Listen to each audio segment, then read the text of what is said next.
ఏమైంది రాజుగా అట్ల మంది అవుతున్నావు? ఏమైంది? ఏం లే, మా పిల్లల నిన్న నుంచి మంద అవుతా అంటుంది. నేను కూడా బీర్లు వేసుకొని అవుతున్నా. అరే నీ పిల్లలకి నీ మంది కాదురా, పురుగు మందిరా. మానవత్వం ఉందా? బుద్ధి ఉందా? బుర్ర ఉందా?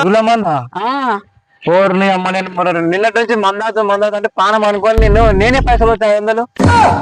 ఏమైందిరా? అరే అది పురుగు మంది హాస్పిటల్ ఉందిరా.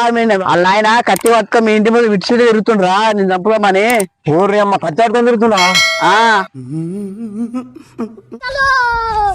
వాళ్ళ ఆయన పెద్ద రౌడీ, నీకు గెలిచేయారా? అవురా అమ్మ, ఏం చేస్తాడేమో కాసుకుంటేనే నాకు. అరే కత్తి పట్టుక నేను చంపుదామని మొత్తం మా ఊరంతా తిరుగుతుండ్రా. మీ చుట్టూ మీ ఇంటి చుట్టూ రప్పదాకా వచ్చినప్పుడు ఏం చేయాలరా? నువ్వే ప్రేమన్నా ఏం చేస్తావురా నువ్వు? గప్పిలకి మందామని ఎట్లా చెప్తావురా నువ్వు? ఆయన పెద్ద గుండె అడిగానన్నా. నేను చంపేసి శక్తి పో. నేను అట్టిగా పోతలేను, నన్ను వడగట్టి పాడగట్టి